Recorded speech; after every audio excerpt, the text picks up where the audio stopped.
All right, welcome to the Krueger Show, everybody, on a Friday. Larry Krueger. We're talking a little baseball this segment.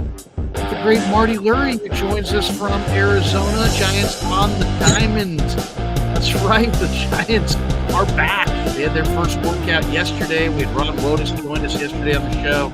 Welcome to the Pig in a Pickle Krug Show on a Friday as we transition from Vish Kumaran, talking Niners and off-season football, to Martie Lurie, and we talk about Hope Springs Eternal Giants baseball. And we'll have more about our title sponsor, but check them out, Pig in a Pickle, pigindapickle.com. 2 locations, 341 Corte Madera Town Center in Marin County, open 7 days a week in Marin and open 5 days a week in Emeryville. And thank you to Damon and Mary for being proud sponsors of the Krug Show.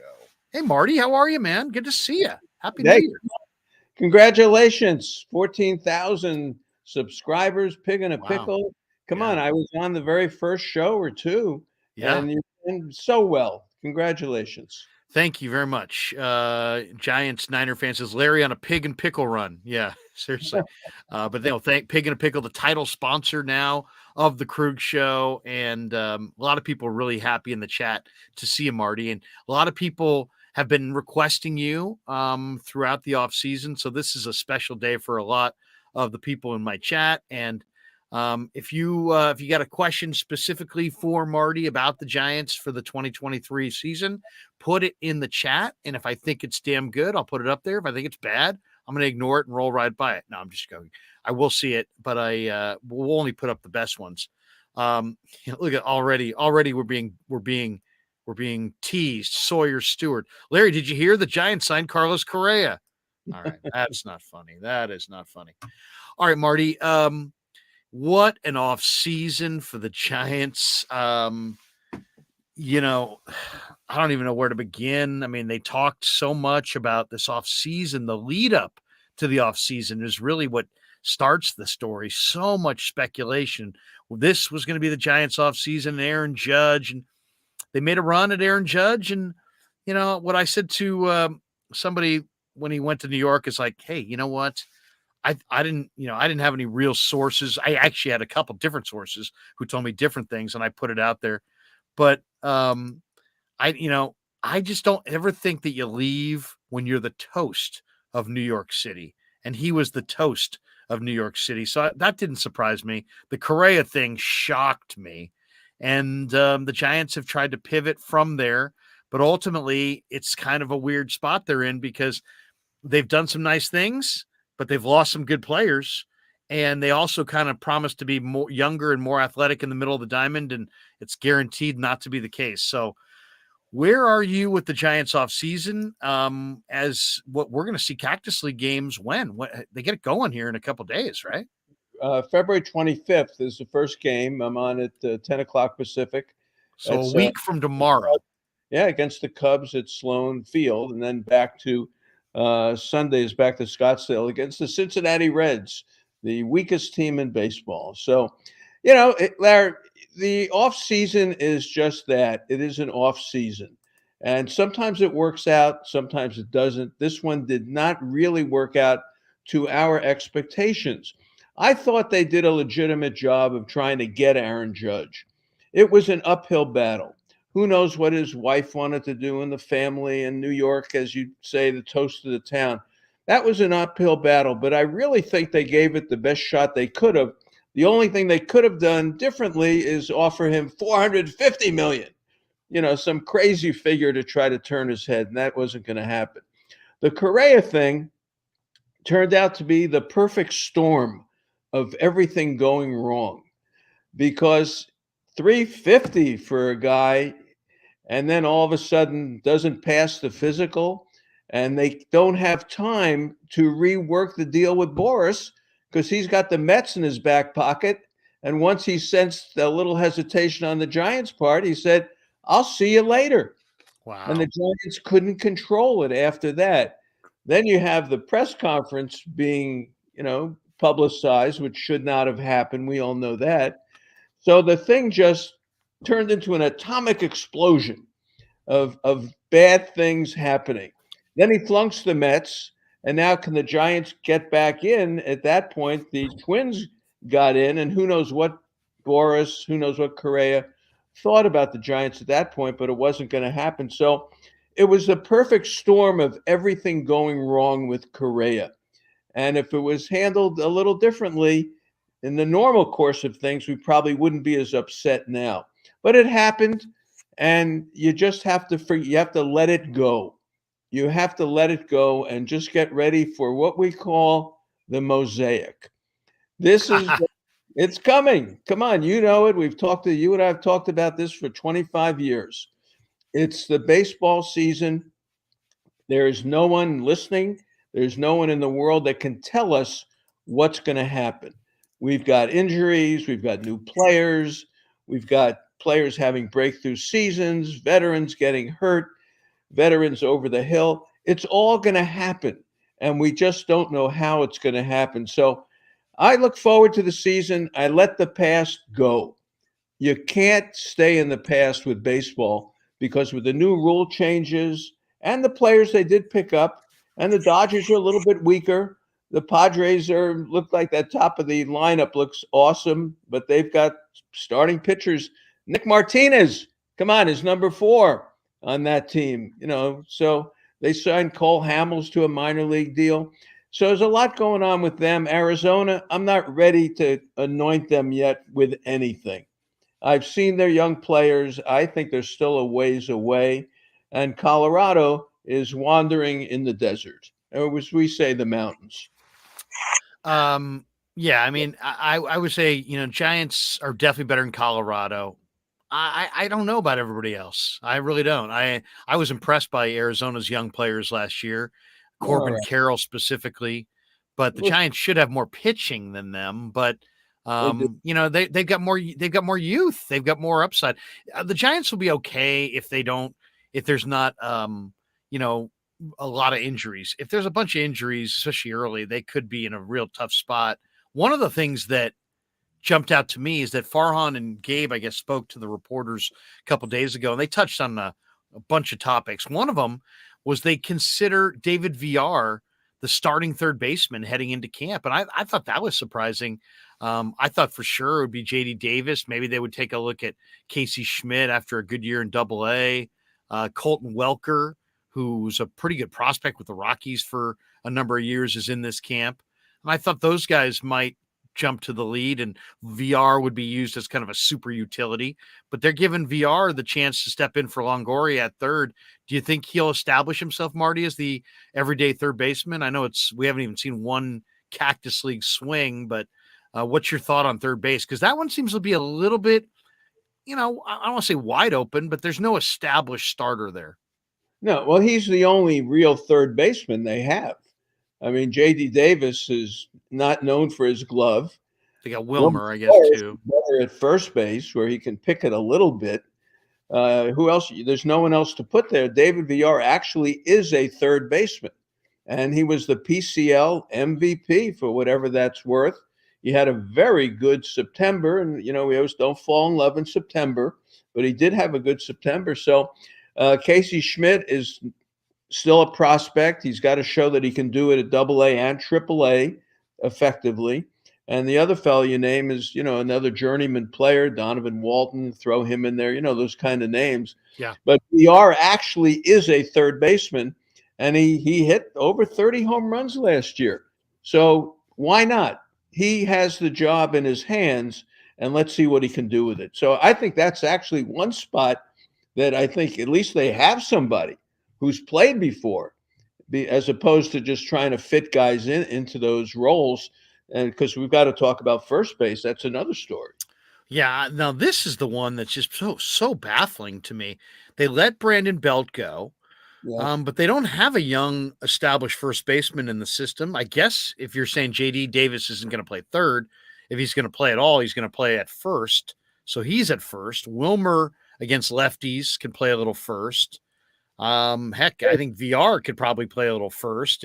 Jock Peterson, Wotus told me yesterday, Jock Peterson's going to play first.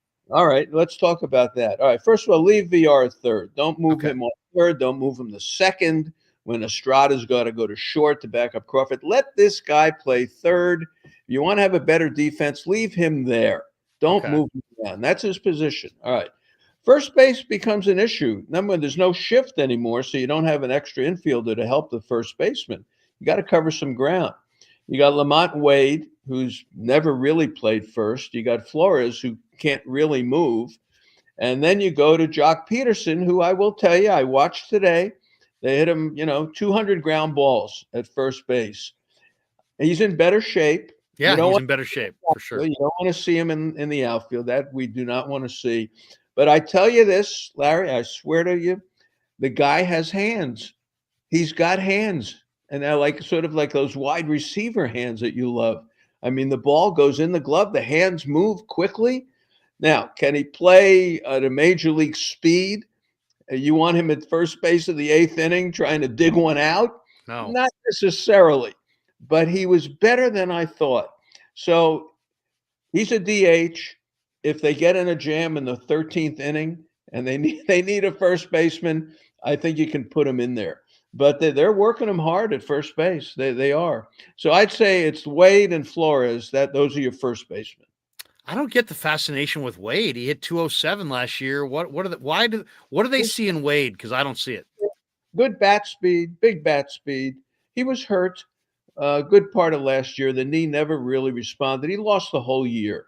So let's see. He had one good year, one bad year. He's still a young player. He's really never established who he is yet in the big leagues with consistency. So they're going to give him a shot at first base. I would rather see a regular first baseman. I would too. Because you got Estrada at second, who's is terrific, but who knows what he's going to do. Craw's a year older. Craw's still bound. Belt saved Craw a million times at first base with those throws, and you got VR at third. I wish they had a JT Snow, maybe his kid, playing first base, someone who could really pick it at first base. They don't have that, and I think that could be a potential issue. An interesting story and an interesting name if we're talking about just somebody who could be just a total nobody's banking on, but somebody he could show himself at first base. How about the two-way guy, Ronald Guzman? Who, yeah, I mean, Ronald Guzman had a 16 homer season in the big leagues in 2018. He's 6'5", 235. He's got big power. He's not old. His nickname, they say, is Cepeda, which is interesting. That right there makes him, popular with Giants fans. But no, I mean, I don't. It makes me think that they're going to make a move for somebody because I don't. It's funny. One of the things I said to I asked Wotus about first base, and he's like, I really like size at first base. Somebody when you have a big guy that can go up and get it, and obviously Belt gave you that. That to me, I think that just looking at it, that to me, I don't think it works with the guys they got there. We'll see how that plays out. But let's talk about Guzman for a second. Yeah, what do you think? Yeah, I watched him yesterday doing his PFPs. He looks like a first baseman pitching. Now, He's a left-handed pitcher? Yeah, they want him to pitch. I know. What does he throw? Does he throw smoke?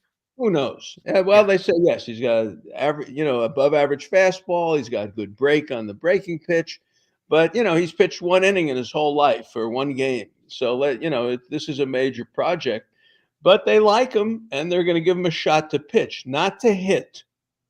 They want him to pitch. They have seen enough of his hitting. And you look at him on the mound, he looks like Dick Raddatz. If you remember, you can look him up on YouTube. It looks like, 6'5", 240. He's a truck, so we'll see. I think that's one of those spring experiments that cannot succeed. It can't. One of the 916 49ers says, hit the like button, everybody. Yeah, hit like and subscribe, and that helps people find the show. And if, of course, you hit subscribe, that means you'll get alerted every time we go live. It's interesting. I did an interview on 95.7 The Game this year with Will Clark, and I asked Will, I said, Will, you're a minor league roving instructor. You've put your eyes on a number of Giants prospects. Obviously, the Giants prospects, Giants fans are desperate to see some prospects graduate to the big leagues. Give me two guys that you are really feeling good about? And he's like, Larry, I'll tell you, I like Casey Schmidt. He said he Hmm. had a really good year at Double A. He's a phenomenal defensive third baseman, and he said he's made some offensive strides this last year. He says if he continues to make strides, he thinks he's a big league third baseman of note, and compared him to Matt Chapman defensively. I thought was really high praise because Chapman's incredible. The other name he threw out, he really likes Vaughn Brown. Yeah. And Von I'm Brown. just kind of wondering, both those guys are in camp as non-roster guys, right? Yeah. What are you hearing? I mean, you talk to a lot of Giants people. What are you hearing about Vaughn Brown? What are you hearing about the other guy? Von Brown has come out of nowhere, so to speak. He's a draftee out of Florida Southern. He was scouted during the COVID years. They had to watch him through a fence to see what he was. He was a seventh rounder. The guy is like Mr. America, muscles and strong and speed and blah, blah, blah, and power. He's got everything you could ever want. He's 24 and he just played in low A. So this is the problem. He may be one of those guys. He may be one of those meteoric rises through the system. I want to see him play.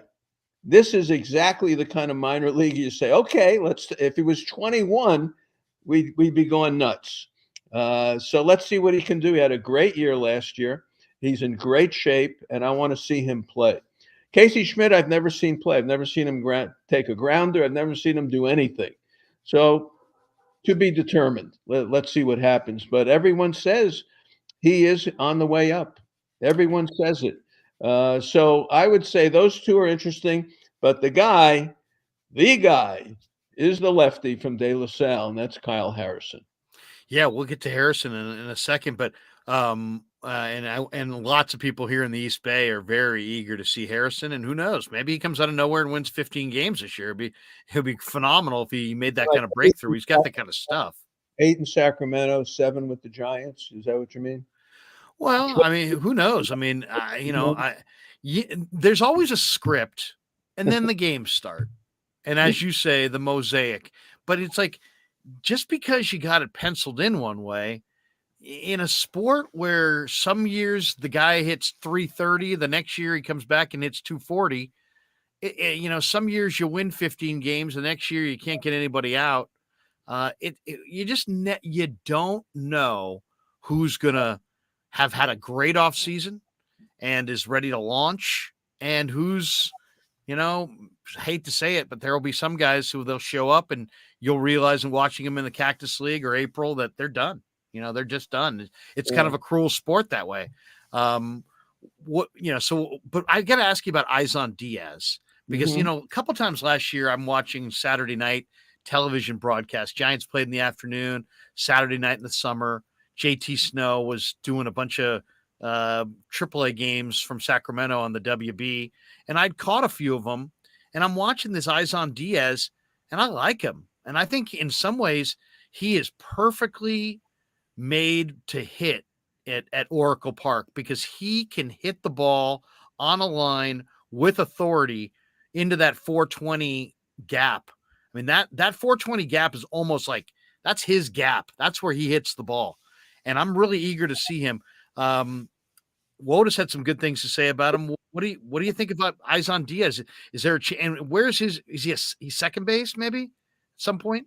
Yep, yep. Wotus, I'm glad you brought it up because he told me about him when Will went to Sacramento to work with the infielders. He said the guy can play. So let's see. He's another one. I want to see what he can do in spring training. Let's see it. Let's see what the bat plays. And he's been in the big leagues before, and looks like a guy who can run. He has that look about him. So let's see. A very, very good spring training name. This one goes down with a good spring training name. Let's see what he does. What do you think what are you hearing about the behind the plate competition? Obviously, Joey Bart's the number one. If the Giants have one position player that you could buy a jersey of, it's Joey Bart. But then the job behind him is very much up for grabs. So how do you crystallize that competition, Marty? I mean, they picked up the Rule 5 guy, Blake Sable, and Hmm. I hear he's a hell of a hitter. You got Patrick Bailey's a non-roster invitee, Auerbach, who this guy gets a little dinged up, but they say he's, I mean, I saw him last summer, last spring. He's athletic. And then there's the veteran Roberto Perez. There's Austin Wins. They brought in this kid Andy Thomas today, Ricardo Genovez, Brett Cumberland. They got a bunch of catchers. It could be pretty wide open. Who do you expect to be the number 2? Oh, well, let's see who's number 1. Really? Bart, you don't think it's Bart? well, they have not. They're trying to light a fire under this guy. They have been very vocal in the press about what he's got to do and change his swing. And he I think was second in the major leagues with the most swings and misses at pitches in the strike zone, which is the problem. So I said to Kapler today, when we talked to him, I said, "What's up with Bart? Why does he miss so many pitches in the strike zone?" And he described his swing. He says he's got a great flat, straight swing, and the good hitters can move around. Look, how many times Posey poked the ball to right field? Hunter Pence, his backside was going into the dugout, and he would use the bat to knock the ball the other way. He says Bart does not improvise enough in the swing, and if he swings in the right spot where the ball is, he crushes it. But he's not moving the swing around enough to meet where the baseball is. There's a small sweet spot on the baseball, small sweet spot on the bat, and Bart's got to put those two together, which he has not done yet. Now, they have no other catcher. I mean, he's got to be the first guy, but they have publicly challenged him to be better in the spring. So I assume he's the number 1 guy, but it's very interesting the way they've treated him. The 2 guy is probably going to be Perez because he's a major league catcher. He's 34, hit home runs in 2019, and he'll be here. Austin Wins is, they cut him now. They brought him back. I think he's just an extra player, but he played fairly well last year. The one that's interesting is Blake Sabol. He's out of USC. He was a 7th-round pick. He is a left-handed hitter. He's got a lot of confidence. He hit the ball well in the minor leagues. And he was with the Pirates, and the Pirates have a couple of young catchers, and they really didn't have room for him. But he never really was a catcher before. And in Pittsburgh, they said, we need another catcher. Anyone volunteer? And the guy raised his hand. How about me? And that's how he became a catcher. So I haven't seen him catch it all yet, but he is a very, very likable kind of kid. Who's got a good bat from the left side with some power. And let's see. Now they have to keep him, which because of the Rule 5, got to keep him the whole year. And he probably has some interest with some other teams. So I think there's a decent shot that he can make the team. Plus, he can play other positions because he became a catcher by accident. I told him that this morning. I said, you actually have some advantage here because you can move around, and he can move around. So I don't think it's crazy to say it's Bart 1, Perez 2, and Blake Sabol could be 3. Wow. Blake Sabol. What's his other position? Do you know? I think he said infield. I can't swear to it, but probably a corner infield. Yeah, corner guy. And Hutch Serves Gaming has donated $99.99. Look at that. How about that? Can you see my 7-month message? Congrats on 14,000. Hey, Marty. Great point on the Giants needing someone at first who can pick it. They are losing Belt. He could pick it as good as anyone in the league. They're going to miss his bat and his glove at first base. I agree. And that's the one position where they're trying to put, the round peg in the square hole kind of thing, just by saying, okay, here's your first baseman's glove. We're going to use you there. I don't like it. I'd rather see a regular first baseman. First baseman's got to do a lot this year, a lot. There's a lot of pickoff situations happening with the throwovers are limited.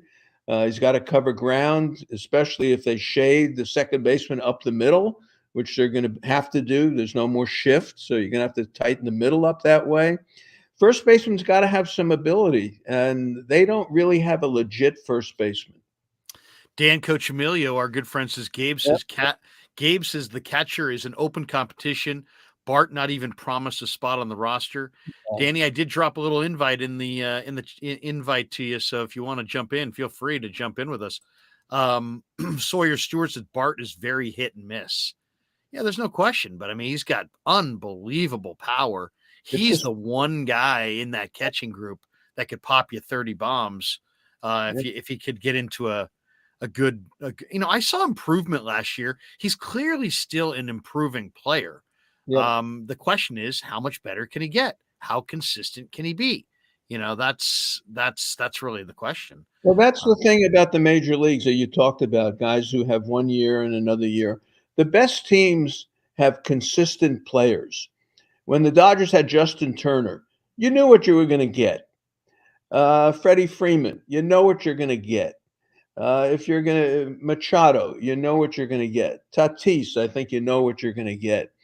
That's the key to baseball is having consistency, and that's what we don't know about the Giants. Look at Mike Yastrzemski. We really don't know exactly who he is because he's never put that consistent power, batting average, and everything else together.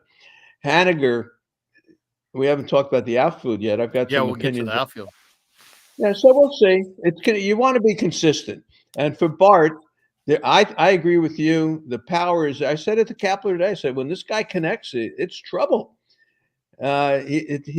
He just described that swing, and Bart's got to do a better job of covering what's within the strike zone, not chasing within the strike zone.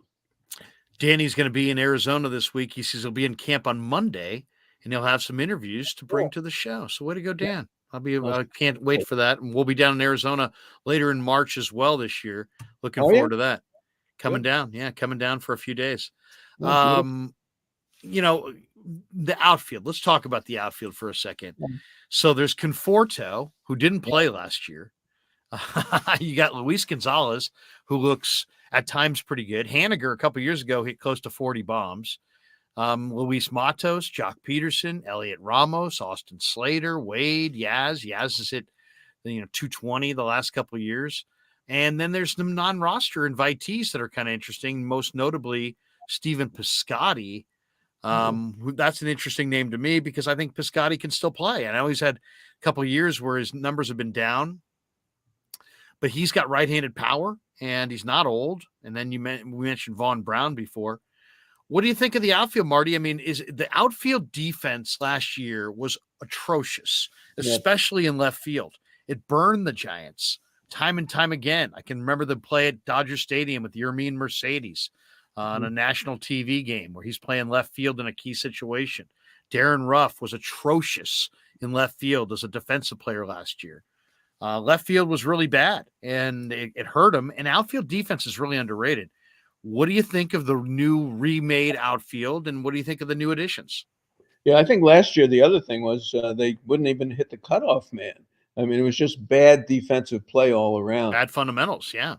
Very bad, and they're working on that. Believe me, this is a camp of fundamentals. They do this constantly.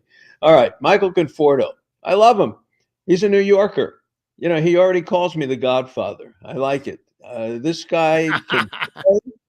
The shoulder is like 95%. I talked to him for a half hour a couple of days ago. He will be a media hit in San Francisco. He's got good bat speed. The shoulder, as I say, the last test was today to check, and he will DH early in camp, but he says he is ready to play. And when he was with the Mets a couple of years ago, the guy was very effective. So Yeah, he he's was. now he's probably going to play left field because of the shoulder. But Kapler today said, you know something, I'm watching him throw. He may be able to play right field. So Haniger and Conforto will have the corners one way or another. I have not seen Haniger play yet, so I can't tell you, anything about him yet. I want to see more of him. Slater looks like he put on some weight. He got married over the winter, so that's always a good sign, a mature sign for a guy. Gonzalez just was fundamentally a nightmare on the bases and everything else. Yeah, really Uh, rough. he's now got blonde hair, so maybe this will change it for him. So he's got that. Yastrzemski does his thing. What can I tell you? Lamont Wade is probably going to be more at first. Ramos looks like he put on about 10 pounds. He looks a little bit bigger. This is the year for him. If he doesn't make it this year, he'll never make it. The outfield is still, I think, a little bit questionable. because you don't have those great defenders. Piscotty, I don't know if he's got anything left, Larry. I really, Really? who knows? We'll see. He's one of those guys that even if he hits down here, once they start spinning the ball and doing all that, but we'll have to see.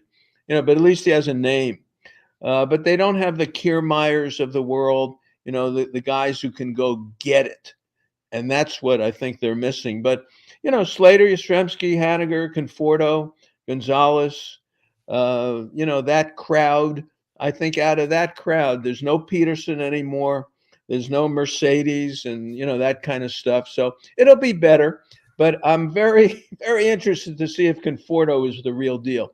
If he is, and if he plays, this is a guy who hustles, and the fans are going to love him. He can talk.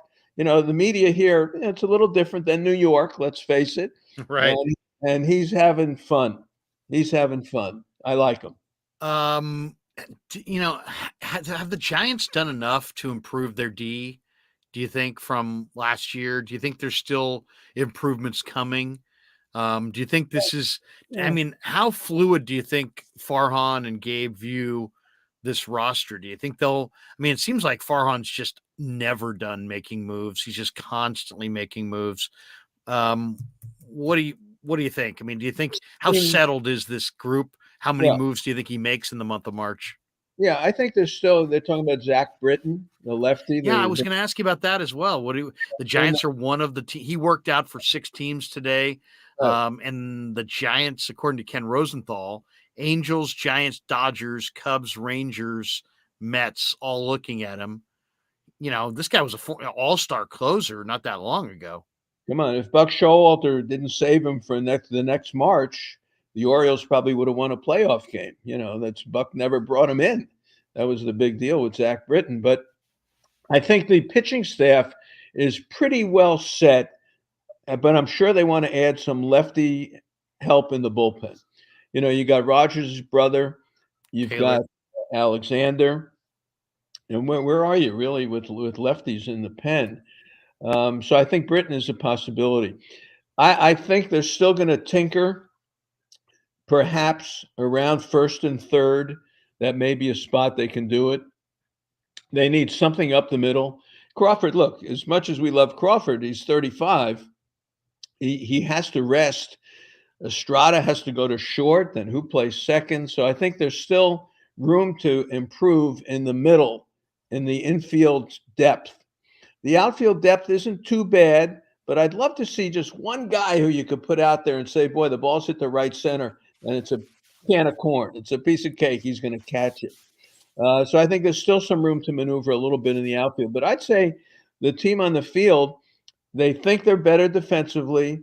This team is built on pitching with 7 starting pitchers, a solid closer in Duvall, and Rogers' brother, is decent. They've got Brebbia. They've got the other Rogers. They've got some players who can pitch. And this team is built on pitching and power. And I think that's going to be the key to the team. It is interesting as far as there's always somebody who, kind of comes out of the woodwork and has a great camp. And sometimes it's a minor league guy. Sometimes it's a veteran finding their way. Sometimes it's somebody who, they may have had a major change in their life. Maybe they had issues with alcohol and then they beat those issues, or they had issues with, one year, I think, Jed Lowry realized that he had some form of sleep apnea, and he got help for it. And all of a sudden he had just an incredible year, and he had all this extra energy. And he said that he felt like he had cured his sleep apnea, and that helped him. So you just never know. Sometimes people are going through something in life, a divorce or something, and, it just bothers them, and they, you just never know. Life gets in the way of a sport like baseball where there's daily interaction. Dan Cochimilio joins us. Hey, Danny. Hey, Dan. Hey, Marty. How you doing? Danny's got the new giant hat going. Where are you in Arizona, Dan? I'm over on the west side in Peoria. Okay, cool. Yeah, we should get together sometime. Yeah, well, I would have been out there today and yesterday. I had COVID this week. Just got over it. So still a little bit. But I'll be out there Monday. I'm glad you And warned me. I'm asked. Yeah, stay yeah, away from Dan for a few days. No, What? no, warn me about no way. I'll make sure I'm tested negative before I Let's come put it out. this way: you'll be sitting in the Bob Uecker seats when you come. Yeah. Yeah. They've built a second berm. Oh, look, he's up there. Yeah. Who's your guy? Like, so Okay. you and I, Marty, we always do this. We'll have a guy that early, I'll tell you, hey, look out for this guy. You'll tell me, look out for that guy. And then we joke with each other throughout the year. Hey, that was your guy. Josh I have a Harrison. guy this year that I think I would say is my guy to look for. And I'm going with Sean Newcomb, the 6'5" lefty, Atlanta. who's been Angels, Cubs, Atlanta. pretty good pitcher coming in the minor leagues. And he's not old. He's 29. You mentioned lefties. This guy's, he's from Brockton, Mass. Pitched it, I think, for University of Connecticut, or maybe it was high school ball in Connecticut. Or no, he played for Hartford. That's right. He pitched for Hartford. And he was somewhat high pick. Number one, first round pick, 15th pick overall in the 2014 draft. He's not old. From what I hear, he's healthy. I say watch out for Sean Newcomb. I like Sean Newcomb. Good pick. I like that better than Josh Harrison. That's better than your usual pick. Yeah. Who are you saying? Look out for this guy. Okay. One is Luke Jackson. Okay. Luke They gave a little money to, huh? He's 31 years old. He's a year out of Tommy John, so he needs a few more months probably. But he is a very, very smart pitcher. He was a champion with the Braves. He was with the Rangers for a number of years. Right out of high school, South Florida, Fort Lauderdale kid, so I related to him right away. I think Luke Jackson, at his age, if the arm is okay, he knows how to pitch. And he's a right-hander, and he could be the Brebbia of last year or the year before, coming back from the Tommy John. So I'm going to go with him. And my second guy. Oh, you got a second guy. Look at that. Oh, Look yeah. at you. Sean Manaea. Okay. Larry, I said, what'd you do all winter? He said, Driveline.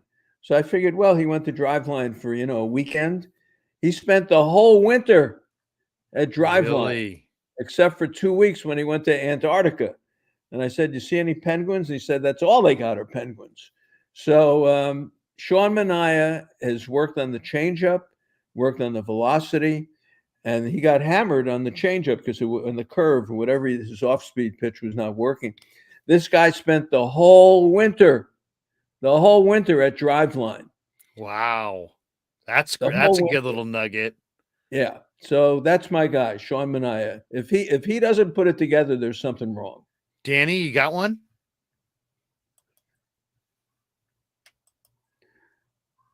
Danny, you're muted. Okay, there we go. Sorry. If you're looking for a dark horse, look for this kid, Keaton Wynn. He's supposed to have a Gosman type splitter.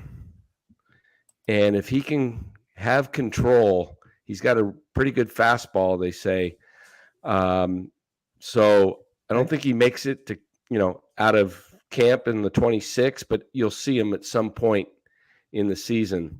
Okay. And so I'm going to go with him as my dark horse. Okay. I'm looking forward to seeing him pitch. I saw live. We had live BP today. I heard Kyle Harrison was impressive. Yeah. All you have to do is listen when the ball hits the glove. And I said that to Pete Patola, who was there in the dugout. I said, close your eyes and just listen. And when the ball hits the glove, there's that pop that you don't hear from a lot of people. And he had it today. I'll give you one more guy. Jose Cruz. Jose Cruz is, a little bigger. Any relation? No. The other guy was 5'10", 150 pounds. The pitcher, Juan Cruz. This is Jose Cruz. Very thin kind of guy, but wow, what an arm. What an arm. This is a potential guy. He's not going to be with, like Dan says, this guy won't break with the club, but just watch this guy. He has the hands, he has the body, the fluid movement, and he throws the heck out of the ball. I like him. I like him. So Harrison today was terrific. I posted on Twitter. We had the conference with him afterwards, about 5 or 6 questions. I recorded it and put it on Twitter. He's a mature young man. Let me tell you, from De La Salle High School, we love that in the Bay Area. It's a great story. And he's 21, and he sounds like he's 30. He's got that maturity, and he knows he's good. Now he just has to do it. What's the upside this year? Where does he start? What are the chances that he breaks Sacramento. through? They don't need him. They don't need him. If they need him, it's trouble. They've got 7 starting pitchers, so you don't really need them. If they need him, I'd say let's see what his command is in the strike zone. There's the old story. Yeah, he throws strikes, but can he put the ball where he wants to put it? And that's the issue for me, the command in the strike zone. And not to get too technical, but he explains it. He's having trouble on the glove side. When he throws on the glove side, the ball tends to rise a little bit or go in on the hitter, and he gets behind in the count. And I said to Kapler today, I said, I've listened to your whole thing about Harrison. It seems to me if the guy gets ahead in the count, he can put you away. If he gets behind in the count, then he can get hit. And Kapler agreed. So what I want to see this spring from Harrison, get ahead in the count and throw the ball where you want to throw it. And that's something he's got to learn at Sacramento. So I'd say we'll see him. I think we'll see him. I think we will. I think he's that good. But you don't want to have to bring him up because that means you got real trouble with your starting pitching. One of the Pavlovich has an article out, and he's talking about key questions for the camp. And one of them is, are the vibes good? Yeah. And he says there's no doubt the vibe was just a bit different last year than in 2021. The lockout certainly didn't help, but the hunger wasn't quite the same for a group that shocked the industry by winning the NOS in 2021. The veterans predicted in camp that they would. What do you think? I mean, he says, Logan Webb has been open about it. He's basically said, hey, we need to create a culture here. And what do you think of the vibe with the Giants, the culture? I don't know. To me, my whole thing on it just seemed like, I don't know. It was like a weird thing last year. It was like the team just like right around the middle of the year just seemed like they just tuned out the manager and just kind of, and they didn't tune out the manager. It just seemed to me that once he went kind of political, they kind of said, no way. Not at all. No. That's sort of media talk. They got hurt. Everybody got hurt. Crawford got hurt. Belt got hurt. Longoria got hurt. DeSclafani got hurt. Every place you turned, somebody got hurt who they needed. And they didn't have the depth to fill in at that point. That's why in August and September, July and August, they fell apart. And that's when all the injuries happened. So, yeah, to me, that's the biggest concern for this year is injuries because they're thin on the 40. They've got Matos and Luciano who are not ready to come up, who are taking spots on the 40 because of the Rule 5. And then Ramos is down there who's didn't show much. So if they get any injuries in the outfield, you got Luis Gonzalez, I guess, that would be the first man up. But any kind of injuries, don't you think that's their Achilles heel to another season like last year, Marty? Not as much as last year because you had Belt, Crawford, and Longoria, 3/4 of your infield that you needed, right. And they couldn't do it. On this team, you got 2 outfielders that you need, Conforto and Haniger, and those are the 2 that would worry me. But other than that, Danny, they don't have a lot of guys who are injury-prone. DeSclafani has been hurt.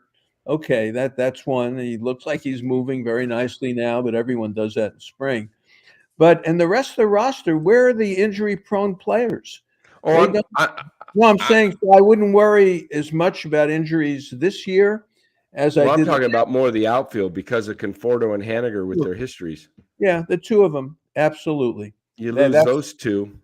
Those are power threats right there. Yeah, I'm concerned. I got to be honest. I'm more concerned about the rotation than you are, Marty. Why? Because you lost Carlos Rodon and you replaced him with Ross Stripling and Sean Manaea. Manaea had a 5.91 ERA. Stripling's never been a top of the rotation starter. You lost an ace, and okay, if you said these guys, Rodon's a 1, you lost a 1. That's you right. replaced him with 2 guys that are 4s, right? Yeah. Well, I think Stripling's better than that. Toronto wanted him, but he wanted out of Canada. He wanted back in the U.S., his family, the whole thing. They're going to have a baby in 2 weeks and everything. I like Stripling a lot. I do. And I like Stripling, yeah. Compared him to Merrill Kelly. And Merrill Kelly killed the Giants. Why? Because he could put the ball where he wanted to put it. And that's what if Kyle Harrison had the command of Stripling, he'd be another Bumgarner right now. So Stripling, I think, is better than we think, and he's a good swing guy, start or relieve. He can actually, then they're going to need that. Manaea, we've already talked about, but I agree. They got hurt without Rodon. Webb, as good as he is, he's only one guy. And for Alex Wood and DeSclafani and Junis, you got to wonder where all that's going. There's potential issues with all of them. But the one thing they do have is depth in the starting pitching this year.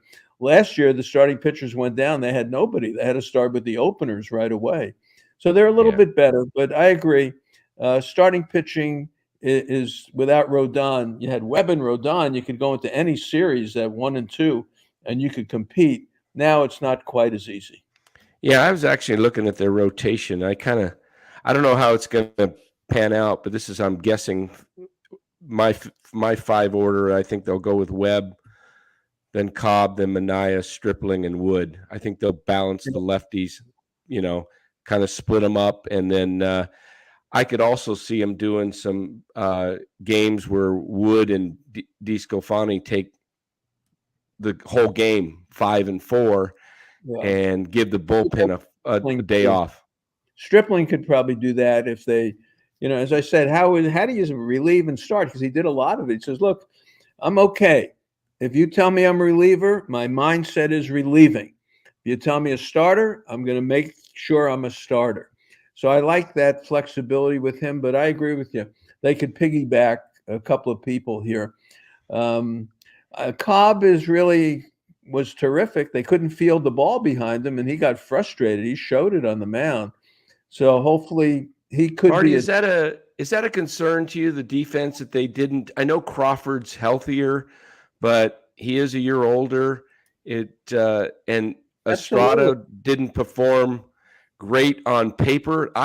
When I saw him, I thought he made some outstanding plays, especially going to the hole toward first base.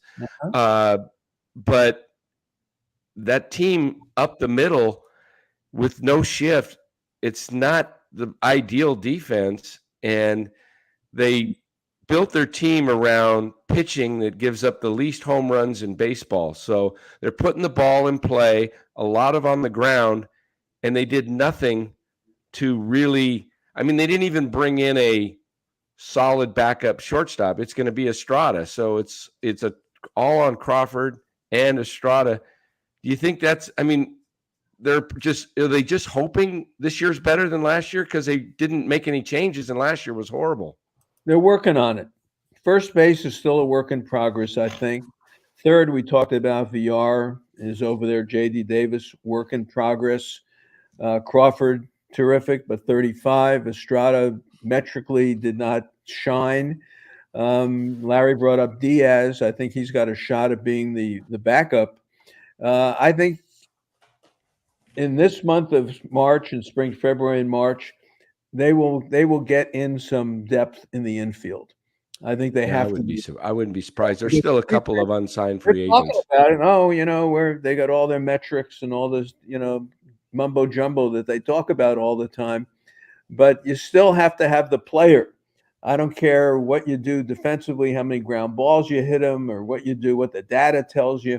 You got to have guys who are good defenders, and they don't have people with track records of being good defenders other than Crawford. That's it. I'd love to see him get a second baseman and let Tyro share some of shortstop with Crawford. He's a good hitter. Tyro. I like Tyro, but I think Crawford would benefit. I don't think they needed to. The irony of this offseason is they who seemed like hell bent to replace Crawford. I didn't think that this necessarily was the year they needed to replace Crawford. I just thought they needed to ease that burden. And instead, they don't really have an established second baseman that they can just say, hey, Tyro, you share, shortstop with Brandon. I'd be okay with Crawford and Tyro sharing shortstop. But obviously they feel confident that Crawford can gut it out another year. The other thing, it's funny. I saw losing Rodon. I forgot how good Rodon was last year. 14-8, 2.88 ERA and 31 starts. Every time you gave him that, other than the St. Louis game on Sunday night, every time you gave the guy the ball, you were going to get it back late in the game, probably with a lead or tied or something like that. He and Webb, if it broke correctly and they were your two starters in a 3-game series, you felt pretty good. What a weird world, by the way. Yankee fans sent Carlos Rodon Venmo payments this offseason, and they Venmoed him money. He eventually signed a $162 million deal, and I guess he told the people in Yankee camp that he found a kid in Illinois, who's 15-year-old kid in Illinois whose house had burnt down, and funneled him the Venmo money, so it went to good use. It is interesting when you look at the Giants on paper, as far as like there's two different ratings, the fan graphs, the Zips projections. I think the Giants are going to finish third, Marty, with 88 wins, only 3 games behind the Dodgers and Padres. Baseball Prospectus goes with those PECOTA projections, and I've always looked at that for the years. They're not as optimistic. They're forecasting 82 wins for the Giants. The Giants last year were 28th in the majors with minus 33 outs above average, 30th with minus 53 defensive runs saved. They could not convert their ground balls into outs. So even though their pitchers led the NL with a 3.43 FIP last year, they couldn't get those outs. To me, it really affects Webb and Cobb. If they can play better infield defense, Webb and Cobb, I think, could have, bust out years and maybe take up for the loss of Carlos Rodon. So to me, in a lot of ways, their defense is tied directly to at least those two pitchers in my mind. Well, it's an if team, and I always worry about if teams. If this happens, if that happens, if this happens, and they got 25 ifs. This is a team of parts, and all the parts have got to fit. Like in the 107-win year, they all fit. Everybody bought in. Ruff was great and is a pinch hitter. All this stuff happened. So we're back to that again. If this, if that, if this. And look, they could be 82 wins, they could be 88, and it just depends on, what the other teams do. The schedule is interesting. You don't have to play the Dodgers and Padres 19 times, only 13 times. And they didn't kill the Rockies and Diamondbacks last year either. So it's 13 in the division, 52 games, playing a lot against, of course, all the American League teams. So let's see. Honestly, Larry, if I would make the over-under about 82, somewhere in that range, and it could go over to 88, 87, 88, or it could be, 79. I don't know. That's what I said. I said 82. I said 82 and 80. That's where I think they sit. I think they're right in there, 78 to 84, right in there. Somewhere in there. But let's watch spring training. Let's see. This is why we love baseball, because spring training is hope. No one's lost a game yet. Everybody feels great. Everybody had a great winter. I feel great. All the injuries are healed. Everything is great. Okay, let's now play some of the games. Let's see who you are and what you can do. And that's what baseball is all about. It is all hope, and it comes at the right time of year when we need it. Yeah. I think one of the concerns I have this year with the change of schedule, if you look at their schedule before, you're playing 3 series in LA, 3 in San Diego, 3 in Arizona. Now that's been chopped to 2, and those trips are now going back east. They've got a lot of trips back east. I mean, they start off in New York, and then they go to Chicago. And as soon as that trip, when they come back, they go to Detroit and then Miami. Then they're down in Mexico City. Yeah, it's all over the place. And Minnesota, Milwaukee, they're going to be traveling probably more than any team in baseball, I bet, miles-wise. Take a look at April. You know, you can't win a pennant in April, but you can lose one in April. And I went through this in the show last week. Larry, have you looked at the April schedule? It's brutal. No. All right, just very briefly, okay? Is it brutal? Yeah. Well, you get the Yankees for 3. Then when you're done with them, you go to the White Sox with, Lance Lynn and Giolito and everything they got. Then you come home with Kansas City and Brady Singer, and, you should be able to handle that. Then the Dodgers come in for 3. Then you go to Detroit. That's okay. Then you come home. Then you have to go from Detroit. You got to go to Miami, where That's it's tough down there. Always trouble. And Alcantara and you got all those people, Lizardo, the rest of them. Then all right, so how about all right, we come home. Who do we get for 4? The Mets. Yeah, we're damn good. All right, we're done with the Mets. Let's take a breather. Who do you get next for 4? The Cardinals for 4. All right, you're done with them. How about let's go to Mexico City and play the Padres for 2. And then when we're done with them in Mexico City, let's go to Houston and play them for 3. How about that? I think I may have to readjust my 82 and 80. I mean, seriously, they make it through April, which, teams that are somewhat questionable, you like to see them earlier in the year because there's no injuries yet, and they don't know they're bad yet. So, you look at a schedule like this, maybe, the Giants are still in transition. Maybe they'll do well. Yeah, I mean, Marty, that 31 games. If you did that schedule in August, you'd get killed. Yeah, I looked at that 31 games and I talked about it recently, and I mean, it's got the potential to have a 12-19 start, but if somehow they're 15-16, 16-15, then you're looking at, hey, this team could compete. Which can happen early in a season because nobody's hurt yet. And you have all your players. So, you never like playing the Pirates earlier in the year when they were bad. Right, because you could play them later in the year where they just lay down. Or Colorado for that matter. How about what are you hearing about Elliot Ramos? Because Elliot Ramos, Marty, we compared him to Willie Mays as far as body type. And it's apropos. I mean, he's got an unbelievable skill set, power, great arm, nice swing. He just bottomed out last year. And what are you hearing? Is he not a major leaguer, or do you think he finds his way back? Because there's too much, in my mind, there's way too much talent for him to just be nothing. He's got to be something. Yeah, he may need a change of scenery. Really? Well, they did. They sent him back to Sacramento last year, remember, and took a swing apart and gave him a new swing and all this stuff. It's not great. We'll see him. I mean, he's here. He's strong. He looks muscular. We'll see. This is his make or break year for me, but he may need a change of scenery, frankly. Yeah. Wotus was talking about how his hands are a little bit dead at the beginning where they try to get him, better position. I don't know. To me, he seems like, wow, if they can't make something of him, I'd be very concerned about what he evolves into down the road. Tim McCarver passed. What would you say about Tim McCarver? Obviously, great catcher with the Cardinals and Phillies. I remember him more with the Phillies. Older fans remember him more with the Cardinals. He was great at catching Carlton. And then he had a phenomenal broadcasting career, and yet he was heavily criticized. He was very criticized when he became the Giants announcer. Giants fans just couldn't stand him for whatever reason. You probably had many interviews you've done through the years with Tim McCarver. How would you sum up the life of McCarver?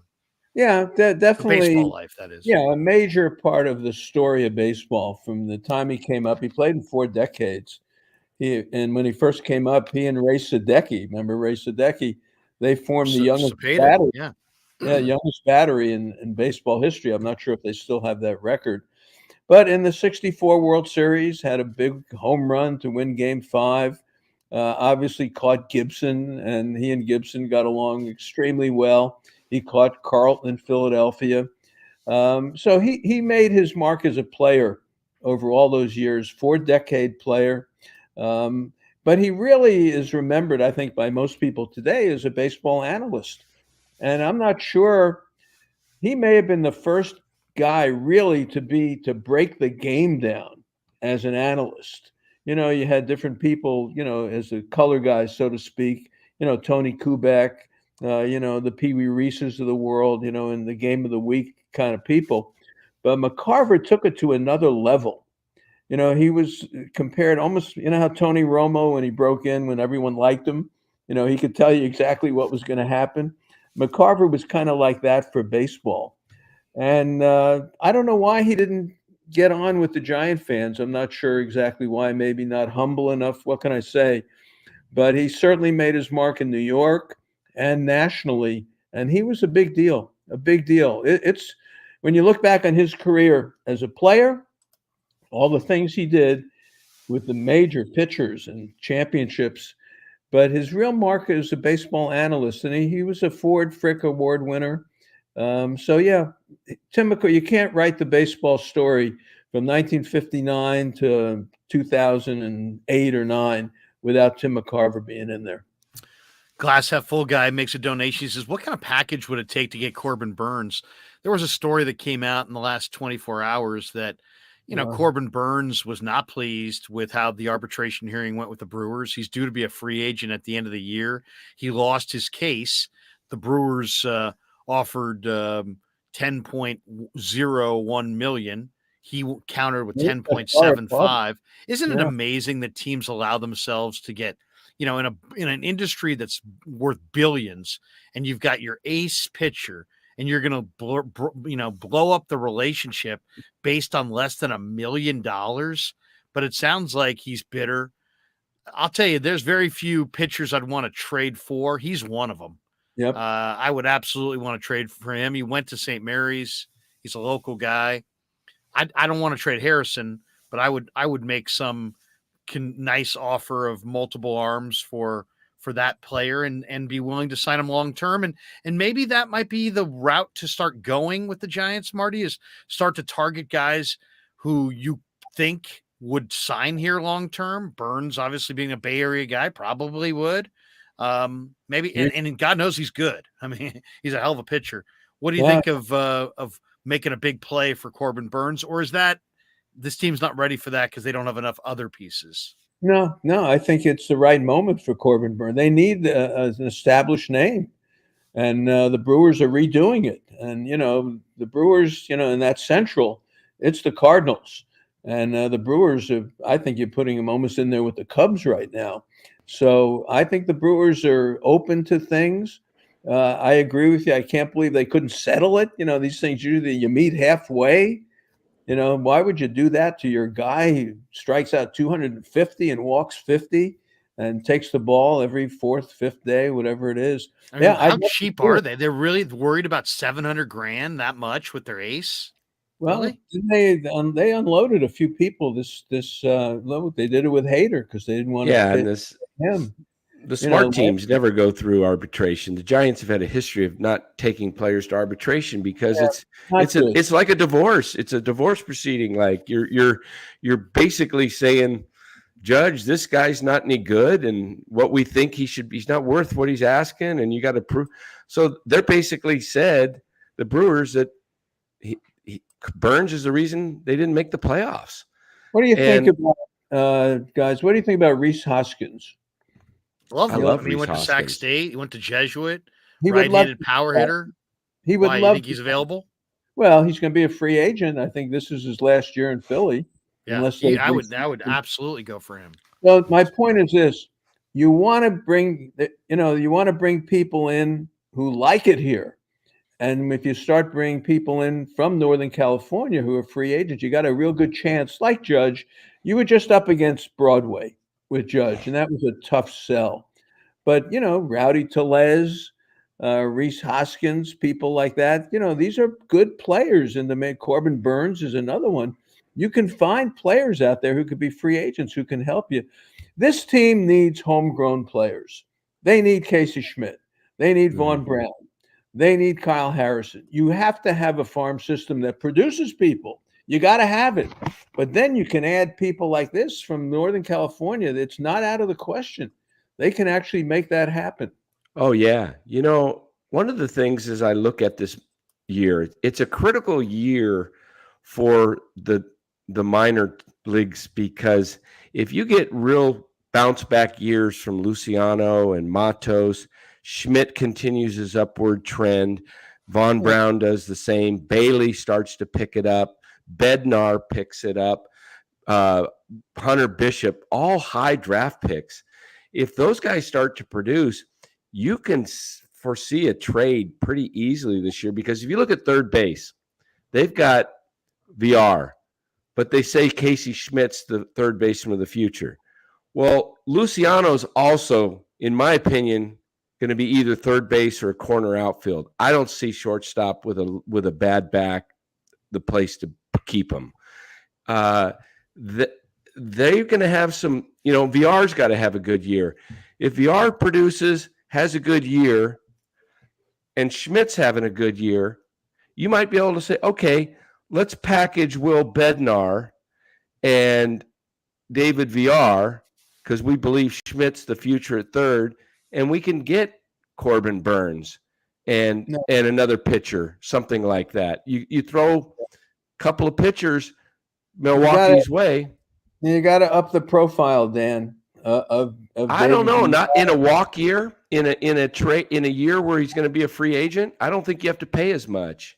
Well, you don't. That's a good point. But Bednar has done nothing to justify. Well, that's what I say. He's got to have a good year. You got to see. Yeah, he's got to have a really good year. Yeah, Yeah. You need to see. Bednar needs to be, number one draft choice stock.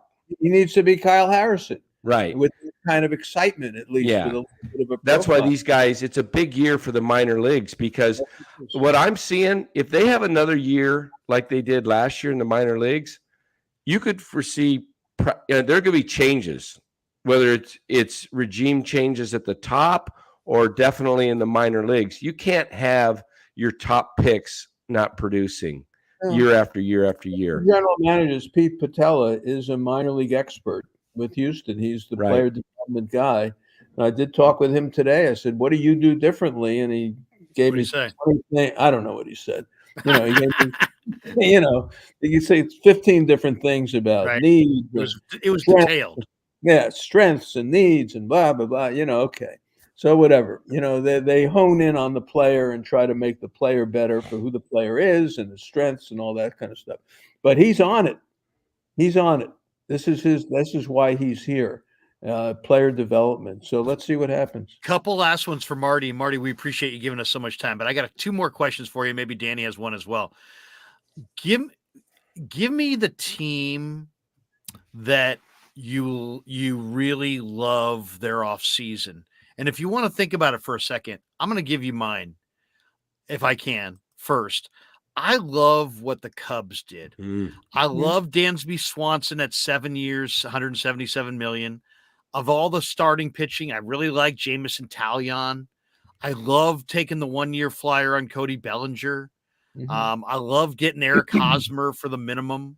They got a really good backup catcher, defensive catcher, and Tucker Barnhart.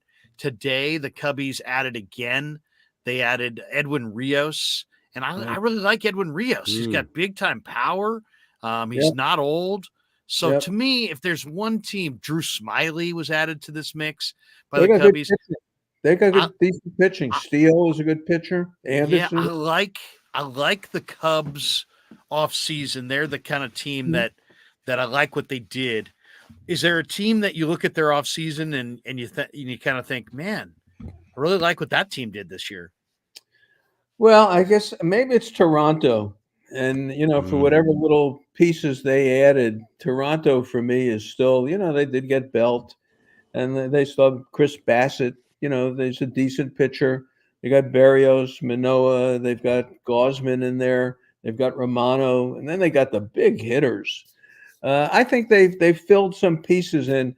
I'm going to say, this reminds me of Seattle in the 80s. Every year I said, all right, it's Seattle's year. And nothing would ever happen. I think it's Toronto's year this year. Really? To go to the World Series? Yep.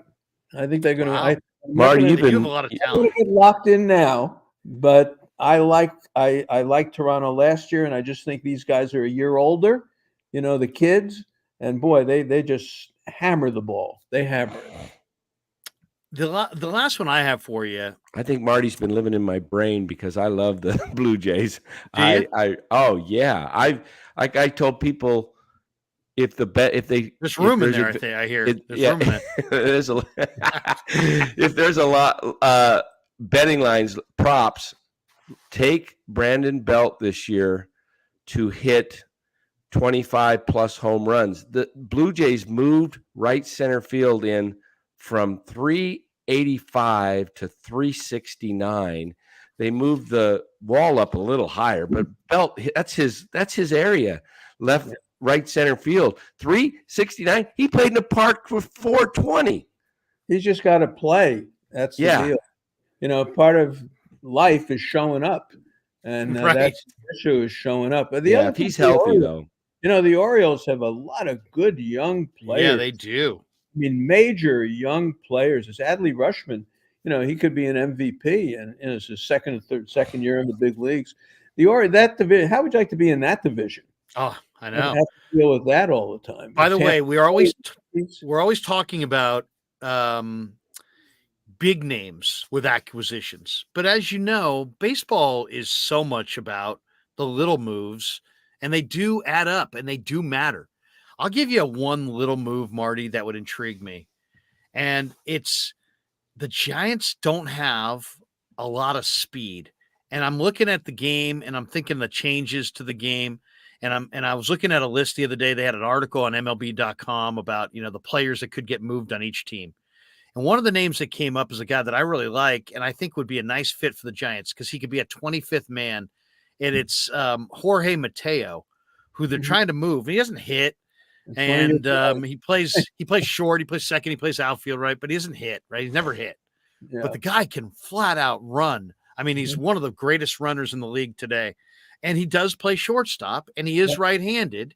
Yep. And you've got Crawford. You might want one extra piece. And I just think, and that leads me into my question. I asked Wotus all about these, and he had so many great answers because he's such a great guy to talk to. And I really hope, by the way, you go get Wotus and go through and extensively again some of the rules changes as the games start happening, and you can speak anecdotally about what you're seeing, because that to me is going to bring that whole discussion to life. But the pitch timer, I think, is really goofy. And he said that they were down in Arizona and they're trying to work with the pitchers yesterday, and that the pitchers are having a hard time with the different times and getting it down and pitching with a timer and not being able to gather your thoughts. And sometimes when guys go to the rosin bag, he's like, hey, you know what? It's not about the rosin. It's about a second to gather your thoughts. And they don't have that this year. There's also shift restrictions and, all kinds of things are connected to that and the bigger bases. And he was very critical of the bigger bases. What do you think of Jorge Mateo as like a very cheap end of the camp kind of a pickup? And to me, I see Mateo as interesting as he gets on first, and then all of a sudden you have a couple pickoff throws. Now, isn't that after the second pickoff, Marty? Isn't like a guy like Mateo going to take a huge lead and either force a throw and get back and beat it and get a balk and go to second? Or isn't he just going to take off and then they're not going to throw over there because they don't want the balk and he's going to take a huge lead? I just think that we may see stolen bases in the minors were up. We may see stolen bases up. I would love for the Giants to have a Jorge Mateo. What do you think of Mateo, and what do you think of the rules changes? I'm sure you've had many shows already where you've talked about it for probably hours. Yeah, Mateo's fine. And he's a good defender, too. He was a Gold Glove candidate, wasn't he, at shortstop, I think? I think so. Yeah, but your point you're making is team speed. Who can steal a base?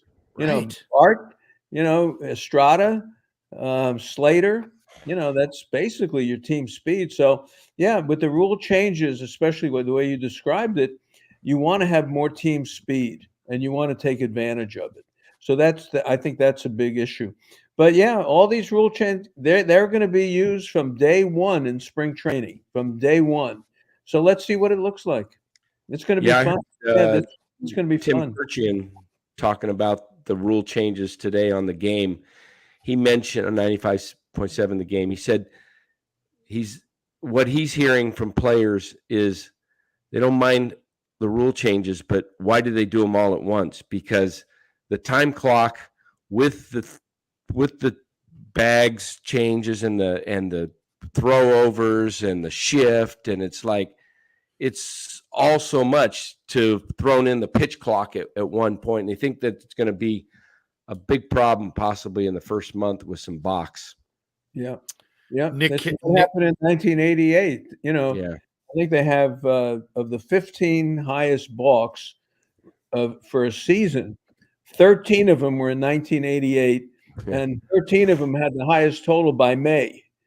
It was something really crazy. So yeah, let's see what happens. Let's see what happens. Nick Carachillo says, do you mind asking Marty for me if he's excited or surprised or any reaction to see Boch back in the dugout? Also, Wotus told us he thinks that Vogie probably won't be with the Giants this year, and he may actually take a job with Boch as Really? some kind of an assistant pitching coach Cool. or bullpen coach, which that would be a loss as well because Vogie's a great competitor. But were you surprised that Boch is back, Marty? Yeah, no, not really, because it was rumored, and he never said no. I'm surprised it's Texas, truthfully. But Chris Young is the GM, and Boch loves Chris Young. They went out and spent money. They talk about a team rebuilding their rotation. How about that? DeGrom already, his side hurts. They got Haney in there as well. They've got Evaldi in there. So they gave him some players. I'm not shocked that he's back at all. I'm really not, because he just didn't say no. And there was always that hint that he would do it. But I am surprised it's Texas. I thought maybe the Mets or something, something, I don't know, something juicy. The White Sox. What are you doing this year, Marty? Give us your rundown for people that are in the chat and they're big fans of Martie Lurie. They've heard you for years doing post game. Last year you didn't do post game. Lasky did the post game. You did the pre-game. What's the plan for you this year? Where can they catch you? And is there any chance you'll take calls? I think that's a lot of people want to hear you, mix it up with the audience in maybe in the pregame. And it's harder to, I always say to people, it's harder to do that in the pregame than it is the postgame. But I know how much you enjoy talking to the people. Yeah. So how are you working calls in the pre this year? Well, two things. One, I'm still going to do the pregame, every Saturday and Sunday. And it's, 3.5 hours. So I'm looking forward to that. Bill does the post game, which thank God he wants to do. It was a long day for me to have to do that. I absolutely would love to get calls. And I'm thinking it's hard to just say all of a sudden, all right, the phone lines are open. 1-800-KMBR. It's not the pace. Yeah, the pace in the pre is different. Do it because you finish an interview and you got. And if they don't call right away, then right. You got to get momentum. So I was thinking, well, what if I said, Bruce Jenkins is always on. I open up, then I bring a writer on, then Bill does an interview, then I have Bruce Jenkins on. What if I said, okay, after Bruce Jenkins, every Saturday or Sunday, I'll take calls for 15 minutes. So I'm going to do it then and see if that works, because I really would like to do it. I've sat in a couple of times for Bill, and I love it. I really enjoy talking to the fans. I do. So I think you ought to do it in the beginning. I think you ought to come out, do a little recap, and then just say, if you guys want to jump in, now's your time, and then get into it. Because as it gets closer to the game, I think it's harder. But there's so many sponsored things and that kind of thing. And then Murph, my good friend Murph writes an article online here, and he caught my attention because it says, "I don't want to stay mad at the Giants." Yeah. And Marty, you are very optimistic. But you're realist. You're not, it's not like you're pie in the sky. You're optimistic, but you know the game. You're not a stooge. You don't sit there, oh, it's going to be great, as they're on their way to 110 losses.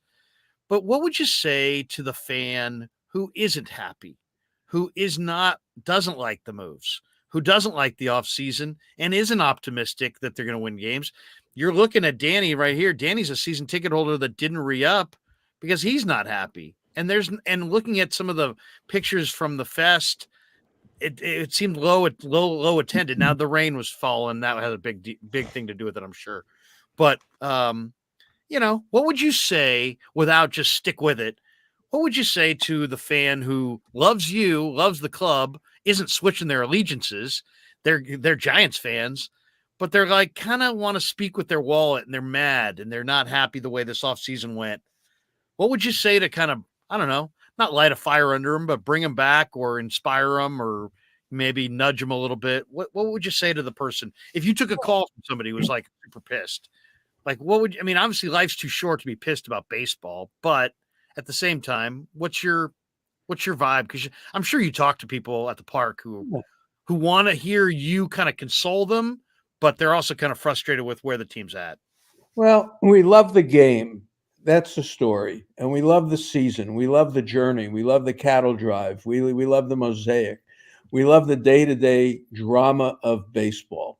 So give it a chance. Give it a chance. Now, that's the fan who follows the game, listens on the radio, talks about it with the friends and all the time. It may not necessarily be the person who pays the money to come to the park. And those folks, you have to say, let's see how the season goes, because they don't have those marketable players. And it's true, they don't.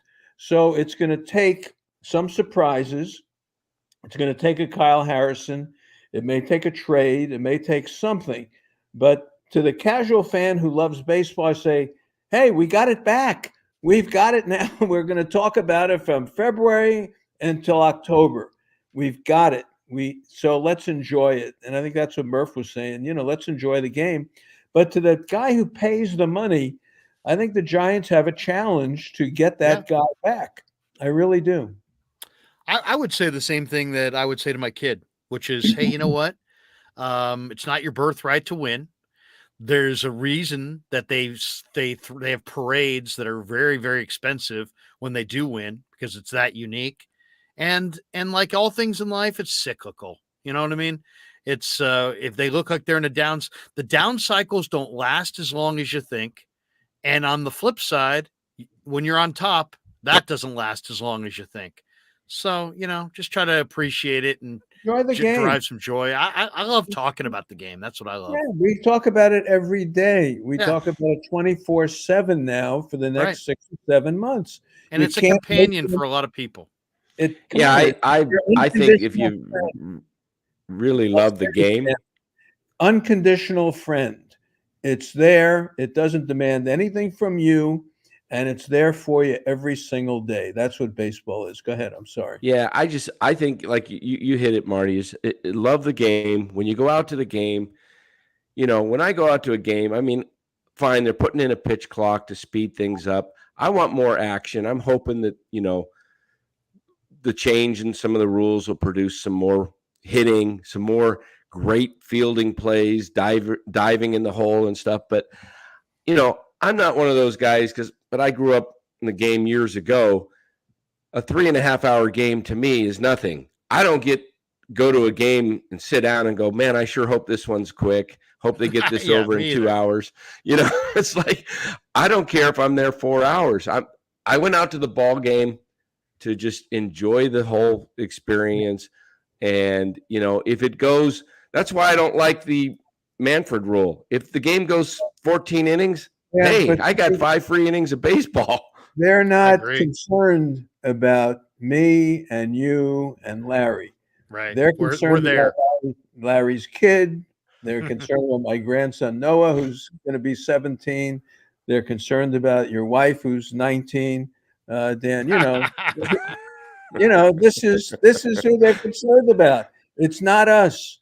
It's not us. We just happen to talk about it, but they're talking streaming. What if Bally goes up, belly up? We're going to do streaming. Can you imagine if I have to watch a season being streamed? So they're in tune for 10 years from now. they don't care about us. And I say that lovingly. I mean, we're Yeah, not the guys that they changed the game for. We're I not. used to tell Tommy, my peacock froze. My peacock froze. True. Can you He sounds like imagine a. if we have He to said, watch? Krug, it sounds like a personal problem. I said, Can come you on, man. imagine if we have to watch 162 games of streaming? Oh, hey, have you guys heard about the issue with I can't remember the name of the company, but they may be going belly up that covers half the teams in baseball?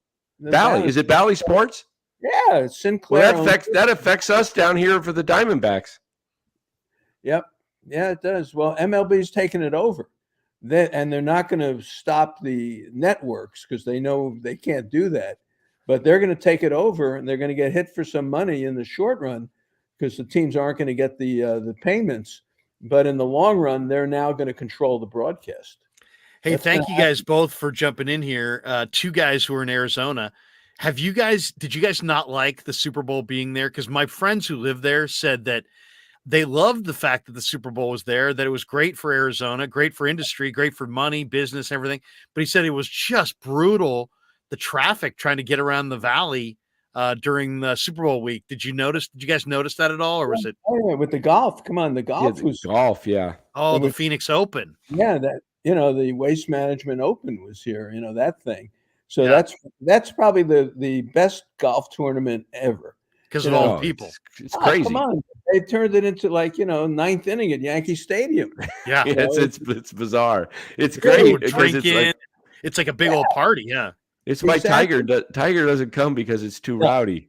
No, he wouldn't do it. No. Yeah. So you got that. Plus, it was fun. It didn't bother me at all. And I thought the energy in the valley and in this area was terrific. It really was. Yeah, when they did the planes fly over the stadium, how right? I live right by it. I went outside. There they are. So it's pretty cool. I only saw the Chinese balloon. I couldn't see the fly. It looked like good thing they didn't shoot that down over the stadium. It looked like a beautiful day in the Super Bowl. I mean, it just Arizona looked really, really good. I saw Greg Cosell in Old Town Scottsdale, and it looked like a lot of fun.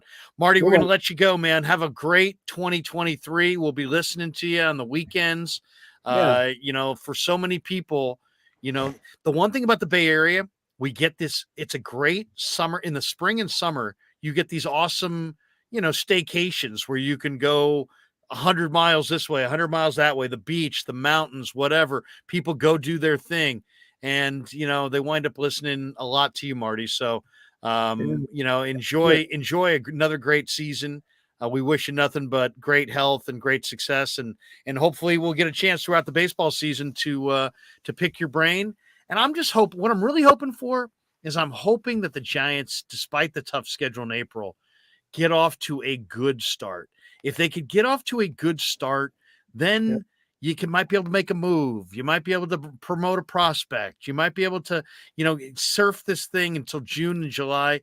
Get people excited going into.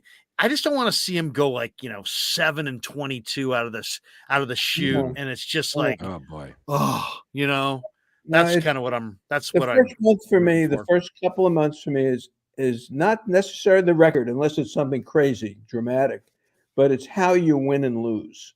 How will you win? Are you losing on defense? Are you losing the hitting? You're losing the starting pitching, the bullpen.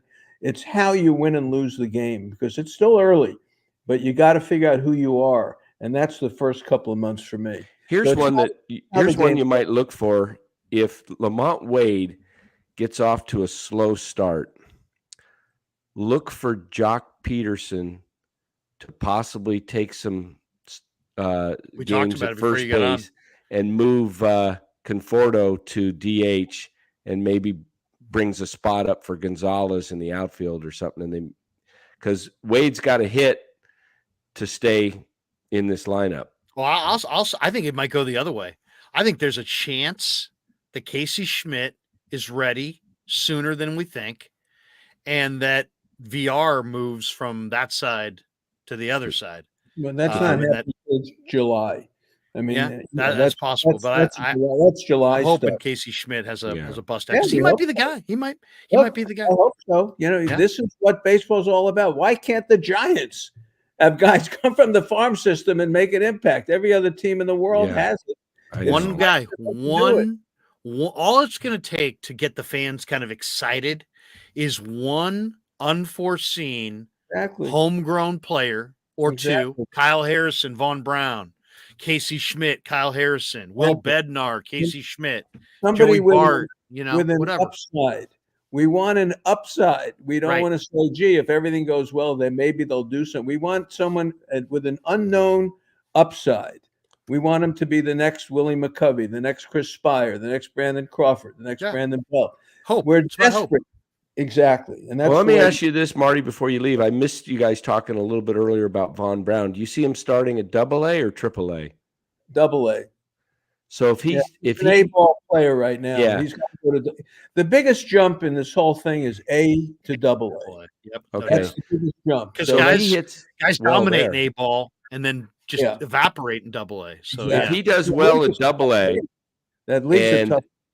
moves to AAA after 2-3 months in AA, then does well in AAA, you may have a player, because I have this rule in my head that it's if you haven't made at least a cameo appearance in the major leagues by age 25, you're probably not going to make it. Now he's already at 24.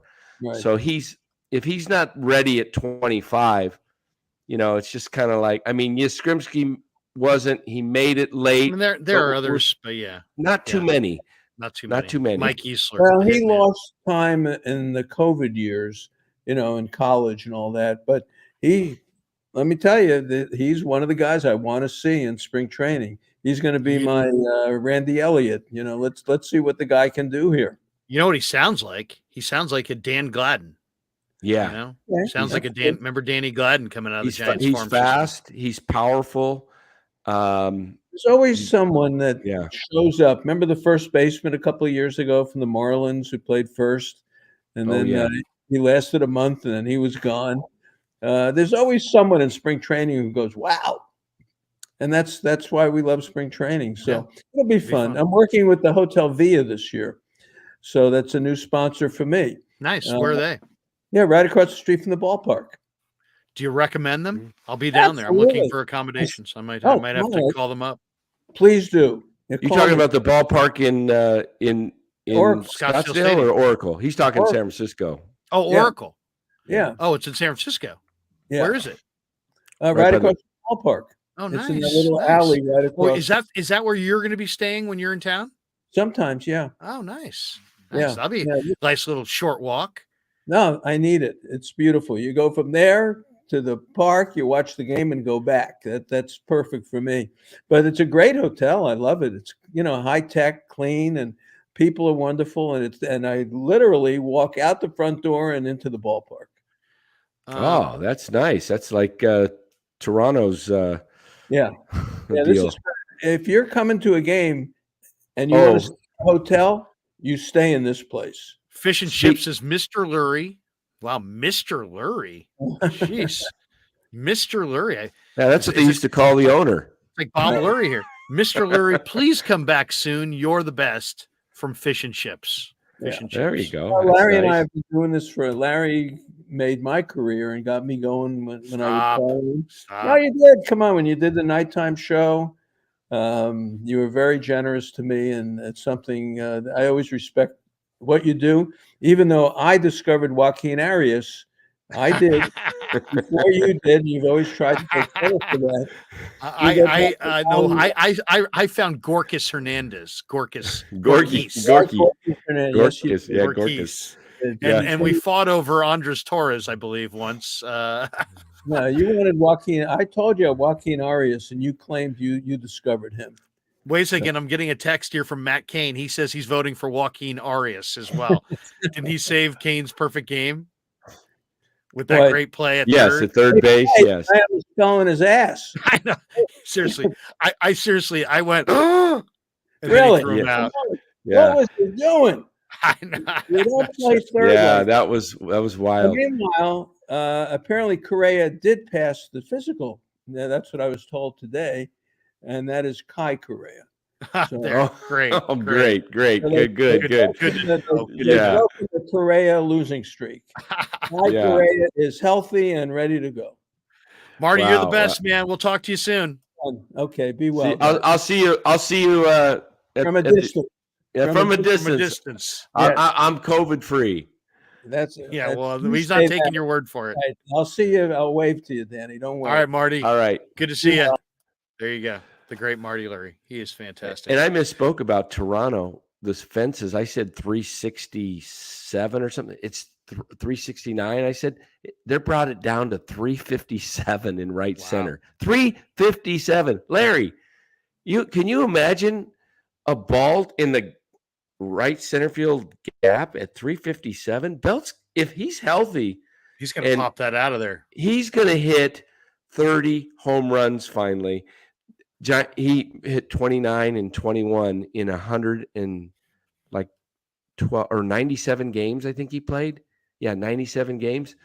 Man, if Belt can stay healthy, because he's primarily going to be the DH because they got Guerrero at first, and he'll play some spot games at first. The guys, and with the lineup that they have, he's like, golly, 357. How many balls did Belt hit? 420 for a flyout. Robert Rothberg. I'm extremely confident that the San Francisco Giants are determined to win it all. What year? Determined to win. Determined to win it all. I mean, is he talking in like this decade, this century, or 2023? Determined to win it all? I don't know about that. All right, Danny, good stuff, man. Yeah. Have a good. Yeah. What do you got? You're not going out. You're COVID. No, not. I'll wait till Monday. I'm gonna retest here tomorrow. I mean, I feel like I'm already negative now because I haven't had a fever since Tuesday. It's just, when you get a kind of like when you get a cold and it sticks in you just like hoarse talking. That's where it's at. But will you watch the NBA dunk contest and NBA Big Saturday Night, and then the All-Star game? I don't know if I'll watch after last year's dunk contest. I've seen, it's brutal. Yeah, that was brutal. That was so bad. Canceled it. I'm like, I don't think I need to watch that. I'm not even really interested in the game. Steph's not playing. LeBron, I don't know if he'll even play. Antetokounmpo went down last night with a wrist injury. I mean, it's just basically a track meet, and just there's no defense at all. It's just I want to see that guy that was on the Warriors at the beginning of the year who's in the dunk contest. Mac McClung. I want to see Mac McClung. McClung, yeah. Dunk. Now, if he's in that might be interesting. Yeah, just to see that would be kind of cool. But no, I'll go down Monday, and I'll get some interviews, and then we can put them on the show and nice. See if we can get get some stuff going, and because right now there's no games. It's really lighthearted, so they'll be just out there doing their drills and stuff like that. But I want to get up close, see what's out there, and I've been out there many times in the past, but not with the credentials. So this time I can at least find out what everybody's going on and stuff. Danny's got credentials, and he's going to be dangerous. He's going to be dangerous. Yeah, because I live here. I don't have to. Yeah, it's kind of fun. So we'll see.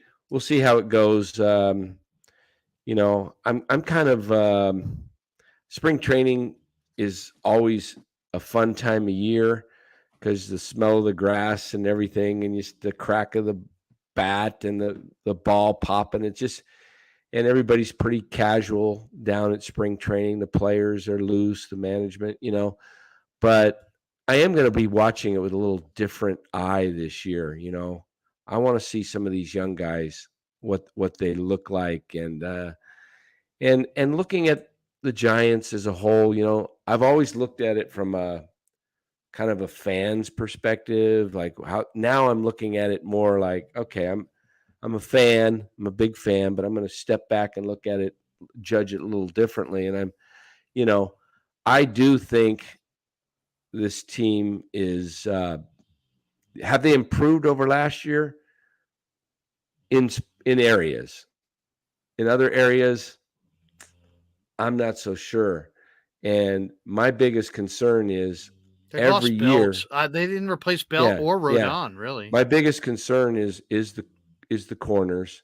I like Haniger, I like Conforto, but are they Conforto and Haniger of yesteryear where they had their big years, or are they going to be, they're a year older?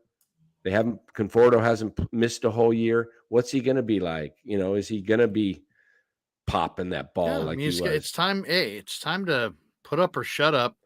I expect them to get off to a better start, but we'll see. We'll see. Yeah, there's a lot of question marks. As Marty said, it's truly an if team. If this, if that, if this, if that. I mean, if a bunch of things happen for them, yeah, they could hang. I still think they top out. I can't picture any scenario where they run with LA or San Diego. I don't really think they're going to outrun Arizona, but I think they got a shot to. They got a shot. That's going to be that's going to be an interesting battle for third, probably Arizona and the Giants, because Arizona's Arizona's definitely improved. But my biggest concern is the outfield, because if they have injuries, they don't have any depth. They have zero depth. I mean, you're looking at their depth. Well, they need a break. They need a break. Yeah. They need a Vaughn Brown to come of age. They need somebody they need to show up. And this year, Elliot Ramos is raking. I mean, and the funny thing about it is, it sounds crazy, but it's not that crazy. None of these things are that crazy. If you told me that Elliot Ramos was starting to swing it, wouldn't be like, oh my God, I can't believe it. If you told me that Vaughn Brown suddenly looks like a guy who doesn't need AA, I wouldn't be like, oh my God, I can't believe it. I believe it. So there are, the same way that some guys hit 230 this year and they come back next year and they hit 320. That same thing happens with old players and young players. There might be an old player who shows up and he's done. And my pitcher, hitter, he's just done. And he won't make the team, or will make it and be flushed out by May 1st. And then there's other times, some young players who they did something, as Marty said, Sean Manaea hung out a drive line, but sometimes there'll be a young player and he really did something and it clicked.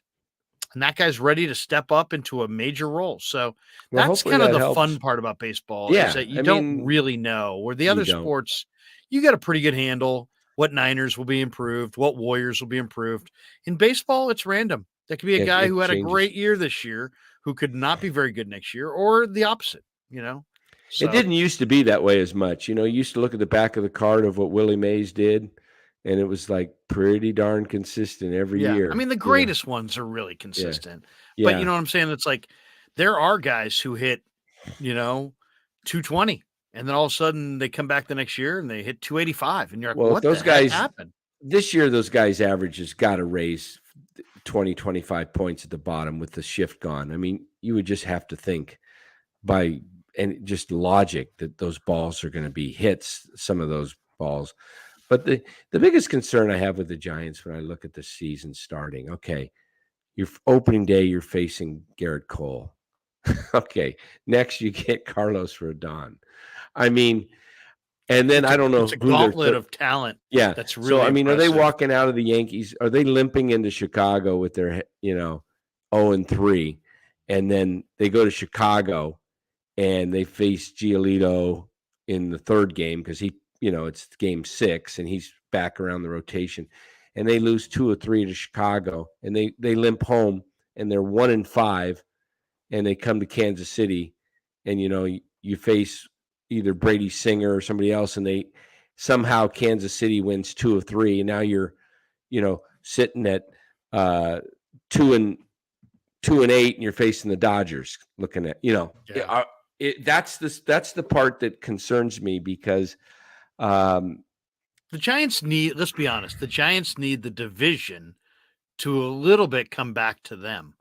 Like they may be a little bit better, but they need the division to come back to them, or this thing's gonna. I mean, they finished 32 games back or something. They need those top teams to get off to a slow start and make this interesting. And you never know if the Giants get the right combination of 3 or 4 guys producing. Maybe they promote a Kyle Harrison and he starts to win games. You don't know. Right now, it doesn't look good, but I'm not going to sit here and say they have no shot. It just doesn't look good on paper. And MF says, Right. I'm nervous for this season. Farhan and Gabe could be out if it goes south. Yeah, I don't think there's any doubt. This is a huge, Oh yeah, I mean this is a huge big year year. for It's the a big year regime. for the organization. They need to bounce Extremely. back with something better than 500. Yeah, and then the other thing that bothered me a little bit the other day, Gabe said, we're going to be better in the outfield because we're going to have outfielders in the outfield, And I'm thinking, yeah, but you're saying you're going to experiment with Estrada in center field. That doesn't make sense. You're going to have outfielders play outfield, but you're going to now tinker with Estrada. Why would you do that if you're Well, going to but have then outfielders? at the same time, you could counter that and say, Gabe, you're having DHs and left fielders at first base. You have no first Right. baseman. You had a Gold Glove third baseman and a Gold Glove first baseman, and you basically now have neither. And you're going to play some really bad defensive players at first base, so who don't necessarily hit. So I think it's going to be interesting. My guess is Wade bombs, doesn't make the team. Peterson plays a lot more first base than you Yeah. think. They Mhm. probably add another position player at some point. And I think Casey Schmidt and Vaughn Brown are heard from this year. And it may be, I'll say this too. It wouldn't surprise me, and this is kind of a depressing thought, but it wouldn't surprise me if the Giants just get destroyed in April.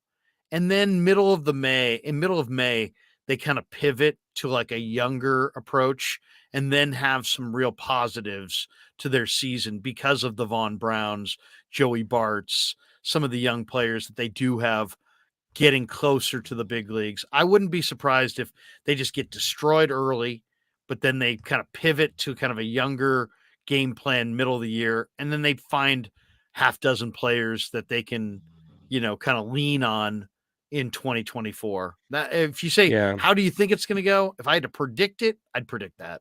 Yeah, their plan is if you looked at what their real plan is it's to be in every game because of their pitching and that they hit the long ball. They think they're going to lead the league or be near the top of the league in home runs. So what they're counting on is they're counting on 25 each from Conforto and Haniger. They're counting on VR to hit 20. They're counting on Yaz to hit 20 out of VR. Yeah, they think. I mean, he hit. That's Didn't crazy. Didn't he hit 10 or 11 last year in just I'm just, a but couple months? to say you're counting on 20. Well, I mean, I'm sure they haven't said that, but if Yeah. they're thinking they're leading the league, this is what I'm thinking, and they must be thinking Jock, is going to be 25, and they must be thinking Wade can hit him 15 to 20. So they're not that far away, but they have to make the right moves. Like to me, Max Kepler is a guy that I'd be really interested in. Brian Reynolds, I would be really interested in. Like if let's just say you could get Brian Reynolds for a package of Luis Matos, Will Bednar, and a couple young arms, beyond low A ball arms. I would try to make that move, because as much as Matos, you need your prospects. What you really need, if you're Gabe and Farhan, is you need a young position player that can play every day and inject life and talent into your lineup. But you need that guy this year. Like Matos might be that guy in 2 or 3 years. I think Matos. I don't think they have the 2 or 3 years to wait. I think you're right. I think you've crystallized on it. I think it's the Giants ownership group's patient, but they need to see some positives. Giants fans are patient, but they need to see some positive step forwards. And if they can't find one within, maybe you got to trade for one player to kind of get a little positive going. But I think you're going to see Farhan be more aggressive this year, because I think he knows he doesn't have forever. I'm not saying he's out at the end of the year, but I think he understands that he's got to get it going, Yeah. So we'll see. Yeah. All right, Danny, good stuff, man. Yeah. Awesome. We'll talk to you soon. Have a good weekend. You too. The great Dan Coach Emilio checking in. All right. We are brought to you by Pig and a Pickle, title sponsor of the Krug Show. Pig and a Pickle, the best barbecue in the Bay Area, pigandapickle.com. Check them out in Marin County. They're at 341 Corte Madera Town Center in Corte Madera. They're in the Emeryville Public Marketplace. They're open 8 a.m. or 11 a.m. to 8 p.m. in Corte Madera, Monday through, or 7 days a week. And then we should tell you that they're also open in Emeryville Wednesday through Sunday. So get the brisket, man. The brisket is amazing. I love it. The pulled pork's fantastic. The brisket chili is the best chili I've ever had. And the kettle tallow chips are amazing. But they do craft beers, kids menus, family menus, catering menus, salads, sandwiches, Pig and a Pickle. Best barbecue in the Bay Area. And thanks to Damon and Mary for being proud sponsors of the Krug Show. And now let's hear a little bit more from their good friends at Pig and a Pickle.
So New York style sausage was started over 70 years ago. We are the largest producer of fresh Italian sausage on the West Coast. What makes our sausage in New York style is really the recipe came from back east, from New York, from Connecticut. If you look at all of our labels, there's maximum 4 or 5 ingredients, which we're really proud of. There's no preservatives, no MSG, fresh in, fresh out. The pork comes in fresh, goes out fresh. There's never any freezing throughout the process. We've always used fine quality cuts. We're never gonna deter from that. It's one of the reasons why our sausage is so good. I guarantee you put our sausage up against anybody else's from a flavor standpoint, no one will beat it, hands down. Hey, do yourself a favor and do me a favor. Go buy a package of the New York style Italian sausage. Guaranteed you will love it, guaranteed.